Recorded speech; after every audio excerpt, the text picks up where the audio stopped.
हरियाणा की लगभग सभी अनाज मंडियों में किसान का पीला सोना यानी कि गेहूं अब आवाक है वो शुरू हो चुकी है। और इस वक्त हम सोनीपत अनाज मंडी में मौजूद हैं और आपको मैं तस्वीरें वो दिखा दूं। एक बार अपने सहयोगी से कहूँगा एक बार आसमान पर ये जो कैमरा है वो लेकर जाएं।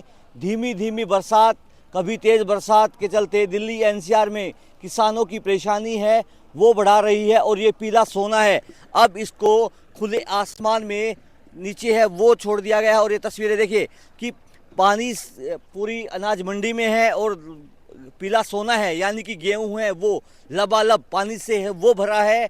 और अब इसकी बिक्री जब होगी जब इसकी नमी है वो सूख जाएगी। लेकिन अगर इसकी बिक्री पहले होती है तो इसमें से कुछ परसेंटेज है वो किसान की है वो काट ली जाएगी।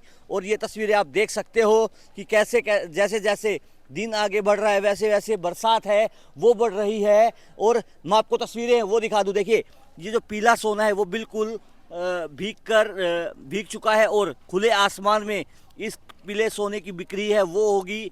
जो सुख सुविधाएं जो दावे किए थे जिला प्रशासन ने कि अब की बार गेहूं को भीगने नहीं दिया जाएगा जो बरसात होगी, लेकिन उसके बावजूद उन दावों को की पोल खोल के रख दी गई है।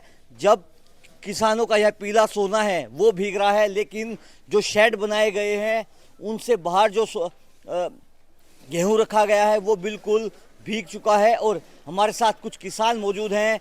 बाबूजी क्या नाम है आपका? अरे मन तो दे दिया बाबूजी कृष्ण पटत है। बाबूजी क्या कहना चाहोगे? बरसात हो रही है कि किसानों को कितना नुकसान है वो झेलना पड़ रहा है?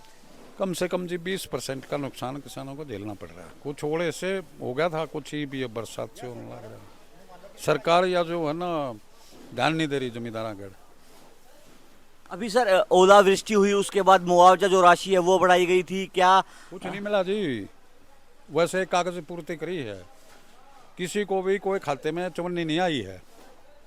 वैसे कहती भाई हम किसानों को मुआवजा देंगे, ओलावृष्टि के कुछ पैसे देंगे, कुछ नहीं दिया। सर बाबूजी अब बरसात हो रही है, जो ये गेहूं हम देख पा रहे हैं बिल्कुल भीग चुका है, इसकी खरीदारी है वो कब तक हो जाएगी या फिर ये सूखने के बाद इसकी खरीदारी है वो होगी? इसका जी मॉइस्चर काट लेंगे ये फिर बाद में। कितना परसेंटेज मॉइस्चर कटेगा? देखो क्या करते हैं ये। अच्छा, इनके हाथ में आ रहे हैं जी सारी बात। मंडी प्रशासन की तरफ से कोई सुविधा आपको दी गई हो यहाँ पर? नहीं, कोई सुविधा नहीं है। रहने की, खाने की, पीने की कोई सुविधा नहीं है जी। अच्छा, देखिए किसान लगातार यह आवाज़ उठा रहे हैं कि कोई भी सुविधा है वो नहीं दी गई है। सर कहाँ से आप आए हो, क्या कहना चाहोगे? आपका जो मेहनत है 6 महीने की, गेहूं वो भीग रहा है। पहले ओलावृष्टि ने किसानों पर एक बड़ी मार है वो डाली और अब बरसात है वो आ रही है, खेतों में गेहूं है वो अभी कटने के लिए तैयार है, क्या कहना चाहोगे? गेहूँ कटने के लिए बिल्कुल तैयार है, लेकिन ये मौसम का है जी, खुलेगा तभी चलेगा काम कटाई का। उसे नुकसान है, काम रुक गया तो नुकसान न है। अभी ओलावृष्टि जब हुई थी उसका मुआवजा क्या उचित दिया गया है आप लोगों को? कुछ नहीं दिया गया जी, खाली नाम है और कुछ नहीं है। कितना नुकसान किसानों को हो रहा है इस ओलावृष्टि से, इस बरसात से? ओलावृष्टि से कम भी किसानों को 50% का नुकसान है जी, मैक्सिमम 50%। सरकार की तरफ से कोई सुविधा है आपको? कोई सुविधा नहीं, सरकार का नाम है खाली, सरकार किसानों को कुछ नहीं कर रही। देखिए आपको मैं तस्वीरें हैं वो भी दिखा दूं। यहाँ पर जो किसानों का जो पीला सोना है यानी कि गेहूं वो बिल्कुल भीग चुका है। और ये आप तस्वीरें हैं वो देख सकते हो कि किसान अपने इस पीले सोने को खुली हवा के नीचे ही यानी कि आसमान के नीचे ही डालने को मजबूर है। और यहाँ पर जो किसान ये कहते हुए नजर आएंगे कि मंडी प्रशासन द्वारा या फिर सरकार द्वारा कोई भी सुविधा है वो किसानों को नहीं दी जा रही है।